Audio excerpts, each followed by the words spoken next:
help you accept where you're at with your parent today. Okay, so what I mean by that is having some kind of acknowledgement that it's okay that you have gone through what you have gone through. Kind of having spiritual knowledge and an existential mindset that we are all in this together.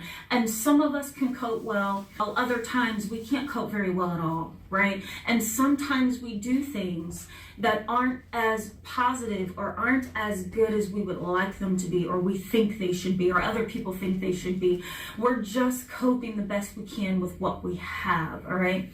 The faith part of this says, I'm believing that I am where I'm at right now in my life for a particular reason. I am believing that I went through all of that with my parent for some particular purpose, no matter how painful, no matter how deplorable and despicable it was. I'm here for some important purpose. And then begin to look for that purpose, right? Are you able to help other people? Are you raising better children? Are you more motivated? Are you determined? Are you courageous, right? Whatever it is, are you fearless? There has to be some ounce of some positivity that you can find in your situation. All right. The next thing is kind of developing that us against them mentality. This is my parent. This is my family. This is my situation. This is mine. So even though I was hurt and I didn't have what I wanted, it's a part of me. It's a part of my consciousness. It's a part of who I've become. And so how do I accept that while coping with the fact that I didn't have what I wanted? So kind of like that outsider viewpoint of, okay, this is my family, this is my stuff, and I'm going to own it. Even though it was painful, I'm going to own it. All right, sometimes that is helpful. The other thing is, I want you to keep in mind something known as post-traumatic growth. I talk a lot about that in the video up here, so I'm not going to talk too much about that. But with post-traumatic growth, the whole idea is not so much that you have overcome a trauma. It's not so much that you've moved past a trauma. It is more so about acceptance that it happened and acceptance that you're going to take some time to heal. That's the way I conceptualize post-traumatic growth. I'm accepting that it happened, and I'm accepting that it's going to take me some time to heal.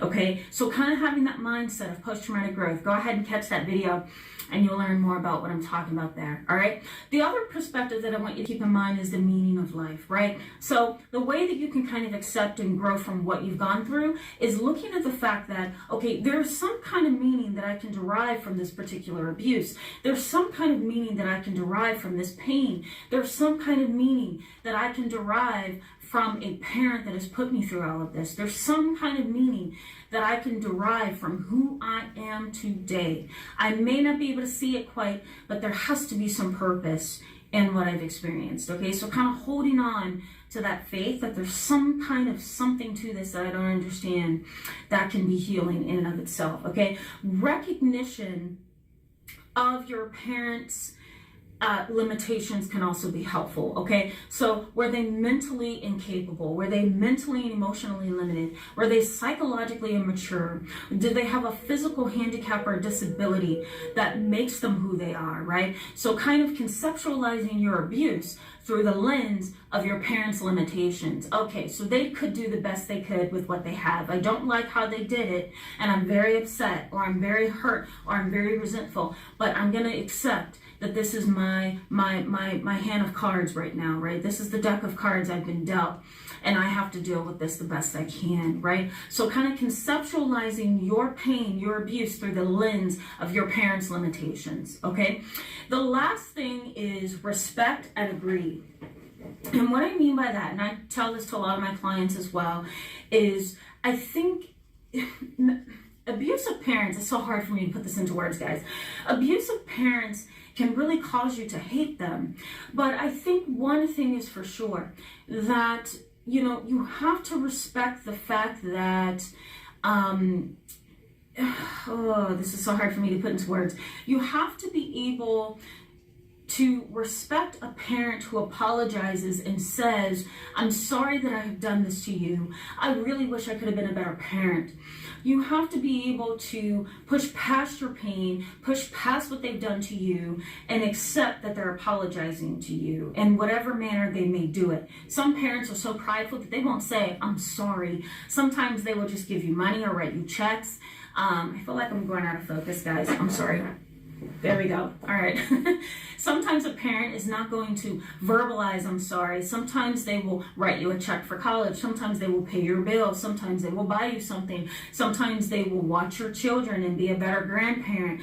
So being able to respect the fact that, okay, they may have been a very bad parent to me, but they are trying now is going to be helpful. And being able to agree with them that, okay, I know you didn't do well, but let's start from here and move forward. Okay, showing grace is what you're basically doing in this particular situation. You're saying, I'm hurt, I'm angry, I'm resentful, you didn't do the best with me, but you have said you're sorry in whatever capacity they have, and I'm going to accept you based on that. I'm going to put up boundaries when I need to, but I'm going to accept you, and I'm going to show you grace. It's so hard. It's so hard. I want to give you guys 2 books, okay, that I think can help you with this. And the first book is called The Power of Others by Michael Bond. And he talks about a concept known as groupthink. And the whole idea behind that is that we develop an us versus them mentality in a lot of areas of our life. So this can be helpful in understanding abuse. It can be helpful in understanding why you feel so interconnected with people and bonded. So I think it's a good thing to kind of put in your back pocket. And the other book that I want to give you is Bonded to the Abuser. Okay, and you can go ahead to Amazon and just type that in, Bonded to the Abuser and The Power of Others. I think those are fantastic books for you. I'll try to put them in the description box below for you. All right. Thank you so much, guys, for being with me in this long video today. I apologize it's longer than expected, but I wanted to give you comprehensive information. I encourage you to give this video a thumbs up if it was helpful, and go ahead and hit that subscribe button. Please remember to like and share and comment if you found this video helpful, and ask me all the questions that you feel you need answered. I will definitely respond to that. And stay tuned for our final video on Friday. We're going to wrap up this topic and jump into a new one on Monday. All right, I'll see you guys on Friday. Bye-bye.